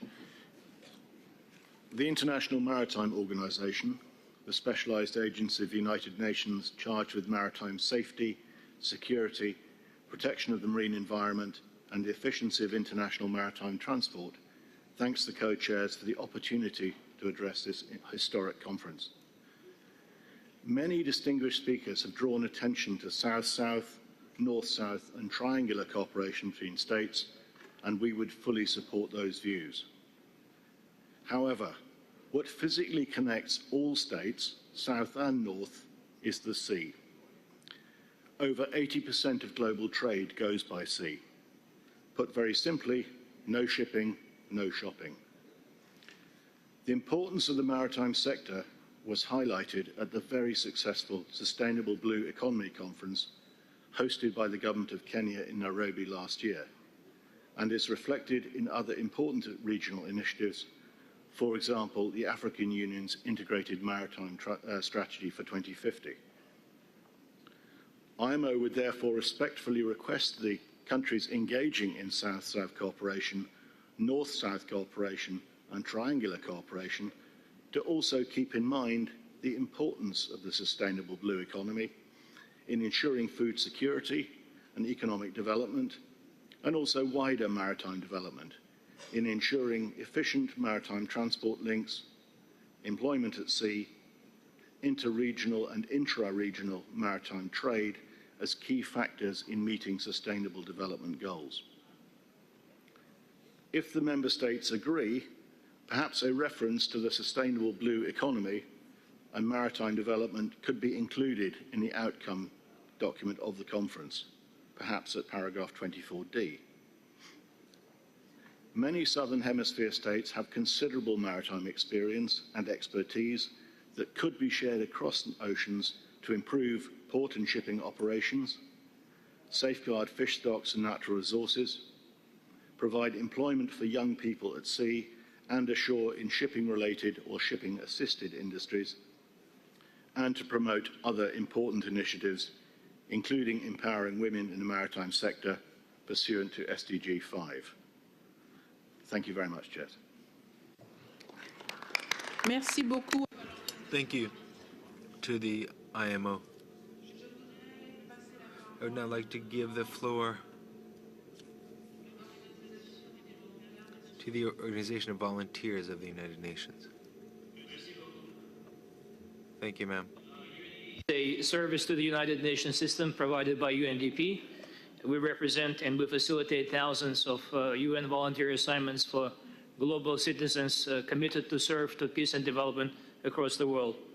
I'm only taking the floor to briefly share two reflections and two acclamations with the plenary.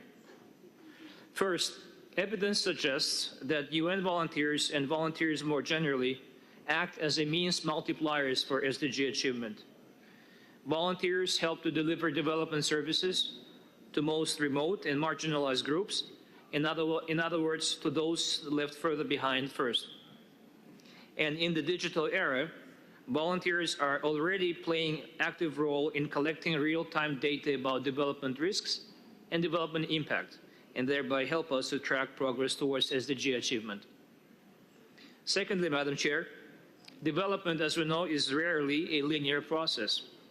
Looking forward, the world will face increasing risks and external shocks as a result of inter alia climate-induced disasters. Wherever those shocks occur, almost invariably, the first actors on the scene are volunteers. Usually first are the community volunteers, then followed by the Red Cross and Red Crescent volunteers, UN volunteers, and the others. These are the first respondents for relief and recovery operations. Based on the evidence across the globe, community resilience, Madam Chair, and volunteer action come together, not only for crisis recovery, but increasingly for crisis preparedness. Ladies and gentlemen, let me conclude with two acclamations. First, the evidence of the volunteer action that I had presented was made available in the last couple of years thanks to the member states themselves. Just last year, among 47 voluntary national reviews presented by member states at HLPF, 29 reflected on the role of volunteers in the pursuit of SDGs. We salute the membership for recognizing and reflecting the role of volunteer action in today's world.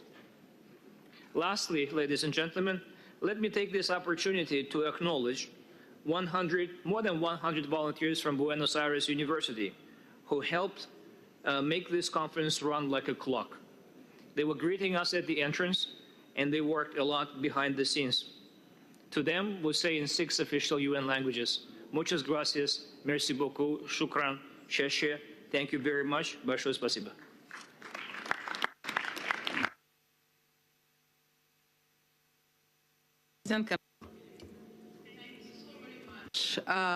Mr. Representative of the UNV.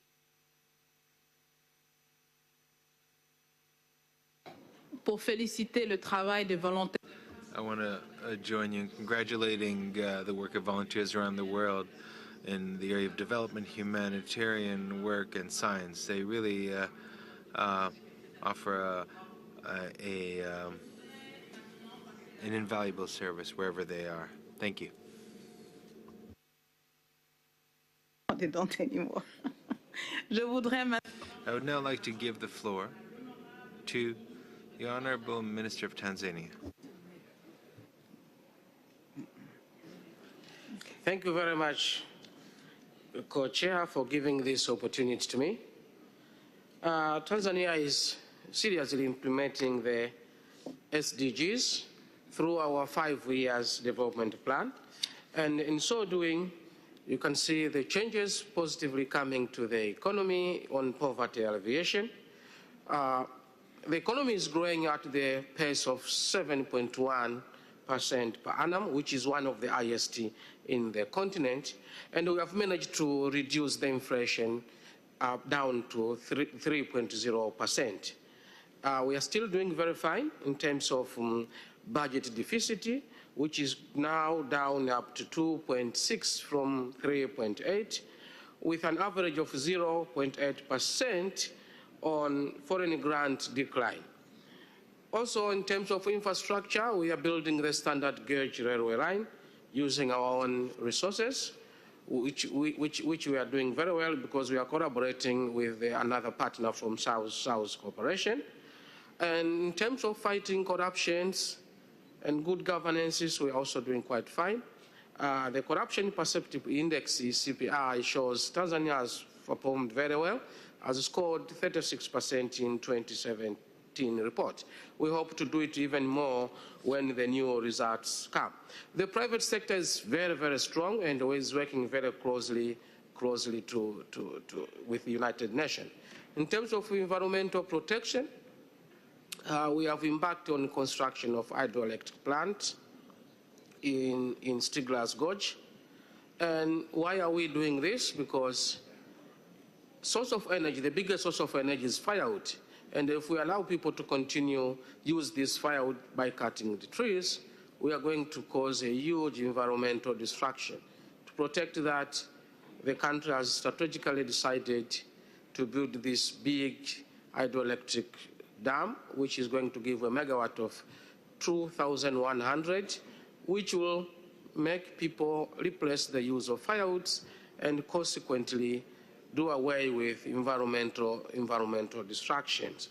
In terms of South cooperation, we are doing very well. As I said, we have given some of the projects to our fellow South countries, like Turkey in the construction of railway line, and Egypt in the construction of hydroelectric power. In terms of good governance, democracy, and human rights, our record is still the best among the African countries and the Southern African countries. Thank you, Co-Chair, for this opportunity.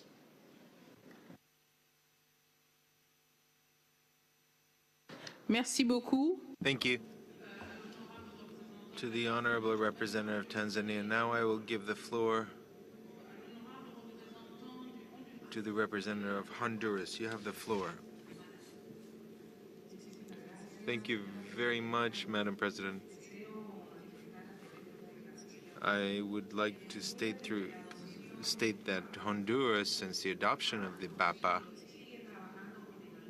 has been working very actively in the area of South-South cooperation. We know that this type of cooperation has changed because the development system has always been built around the concept North-South. However, with the contribution of countries from the South, the involvement of the private sector and civil society, this concept has evolved considerably. This is why partnerships are a means for the implementation of the 2030 agenda by fostering a triangular cooperation. It's a way of maximizing our cooperation. This type of cooperation is versatile, and this is a challenge in itself. We see how South-South cooperation that is decentralized is playing a very important role by influencing the architecture of cooperation. There is a system for financing triangular cooperation with a growing influence of the private sector.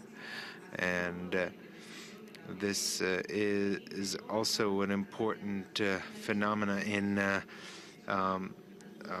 the area of means of implementation. I just want to mention a few areas of successful examples. With Chile, we developed a national reforestation policy by taking advantage of a national policy of climate change, SDG 13.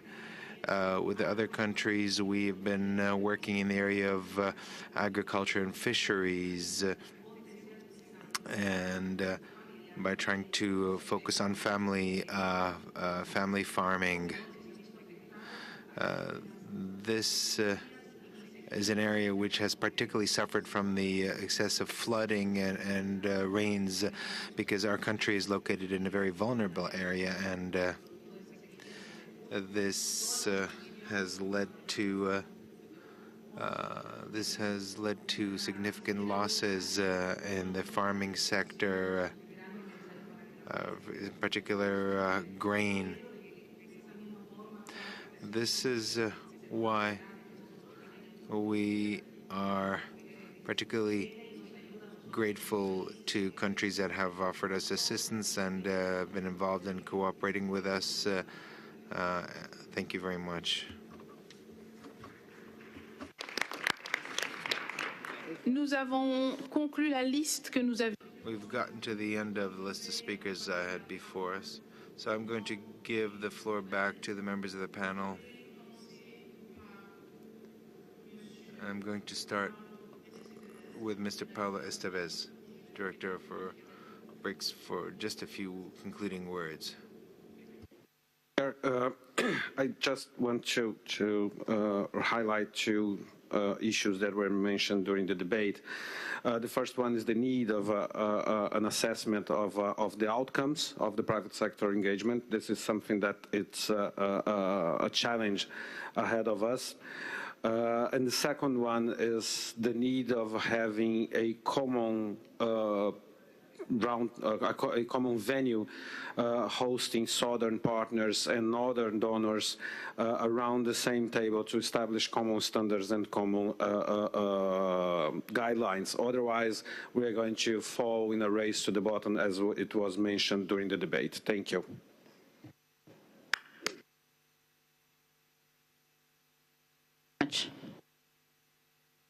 Sorry. Je passe la parole maintenant. And now give the floor to Mr. Carlos Maria Correa, Executive Director of the South Center. Thank you very much, Madam. My comments will focus on two topics.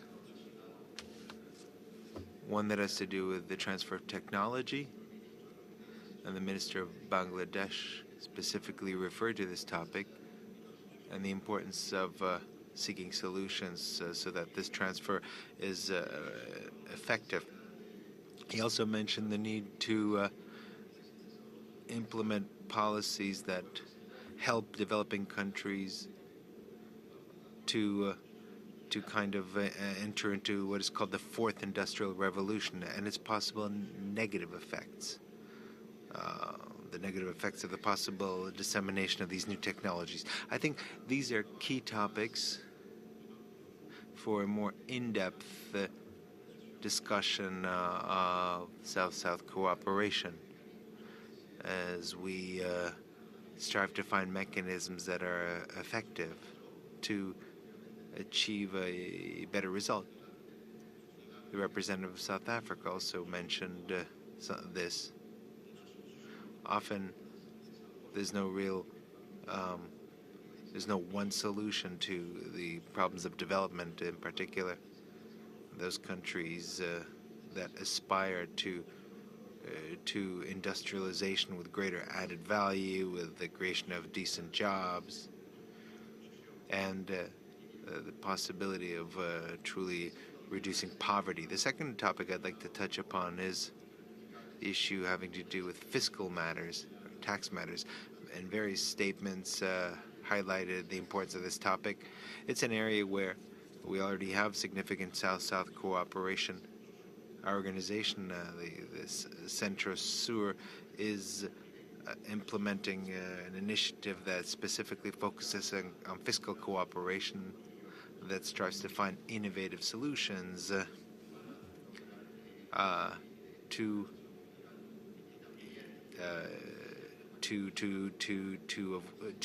reduce tax avoidance and to make sure that businesses and companies do not evade their tax obligations. I think this is a very important topic, again, where South-South cooperation can make a significant contribution. Thank you.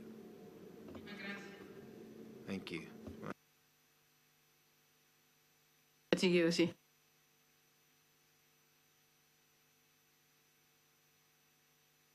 Vous m'entendez? Can you hear me? Very well. I now give the floor to Madam Ulrika Moderer, who represents UNDP. And thank you to all distinguished speakers who has contributed to this rich dialogue and interaction this afternoon. I just wanted to once again underline what the administrator of UNDP, Achim Steiner, said in the beginning, is that UNDP, we are continuously providing support to both South-South and triangular cooperation. We gave several examples of this, and you can also find them in the brochure that you will find also in the exhibition hall.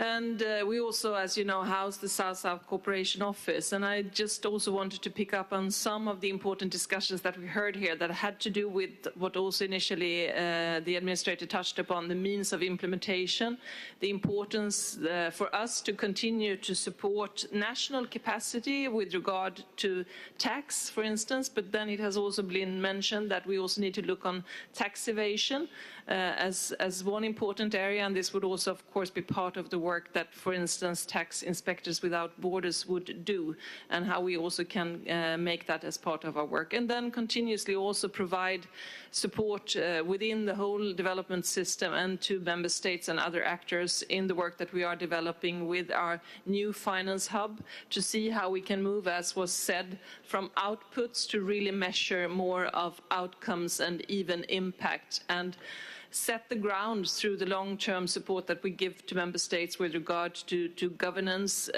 to see to that we also can give the kind of economic governance and support development of bankable projects that would be in line with the Sustainable Development Goals, so that we can actually move from the millions to the trillions. So we are there for you, and we will continue to also share our experience with regard to both South-South and Triangle cooperation in different ways. Thank you.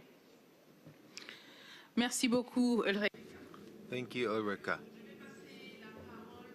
I'm now going to give the floor to Madam Teresa Rivera, Honorable Minister, for your conclusions.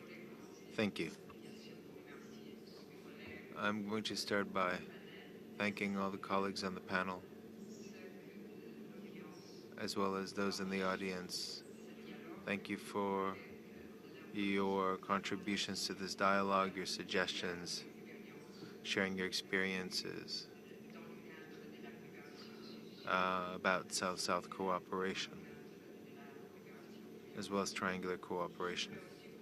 I also want to say that we look forward to a new strategy on South-South cooperation, which should be ready by the end of the year as part of the new UN strategy.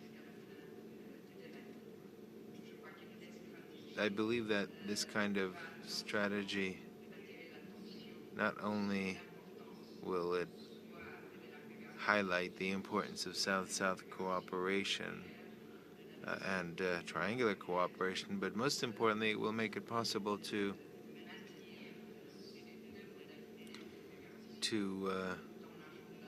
maintain these two ways of cooperation on the international political agenda with all the advantages that that entails.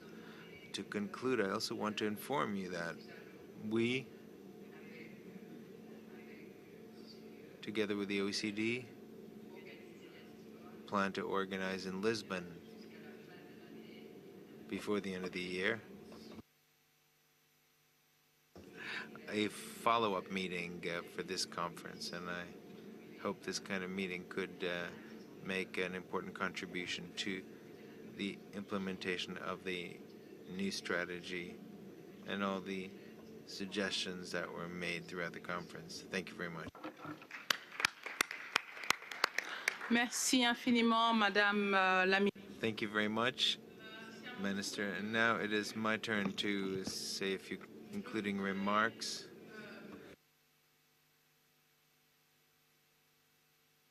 I just wanted to touch upon some of the most salient points made both by the panelists and by the guests in the room. All the Sustainable Development Goals are extremely critical. The private sector is extremely important in developing South-South and triangular cooperation. National leadership is essential in this whole exercise. Let's not forget the importance of the nexus, peace and development. Makes it possible to move forward. Mobilization of domestic resources is also extremely important. Evaluation of return on investment regarding South-South cooperation makes it possible to involve the private sector and for the private sector to be involved for the benefit of the population. Economic growth often leads to exemplary figures, statistics, but does not always lead to the creation of well-being and jobs. What's important is for economic growth to create wealth and to create jobs, because that improves well-being and diminishes immigration. Effective reforms are important. And lastly, it's important to ensure that there's a very good coordination among the 2030 agenda and the 2063 agenda of the African Union, because obviously this will, such coordination will foster the implementation of South-South cooperation. And of course, the protection of the environment is extremely important as well. So with these words, on behalf of my co-president from Canada. Before concluding this meeting, I would like to take the opportunity to thank our panelists and all the participants for their forward-looking and result-oriented intervention and for their cooperation and goodwill. Before closing, I would like to remind delegation that the concluding plenary meeting of the conference will begin tomorrow at 9 a.m., Friday, 22nd of March. On that note, the meeting is adjourned. Thank you all very much. Oh, I forgot this one. Before clapping, let's thank the logistical and the secretary of this meeting. They have been extraordinary.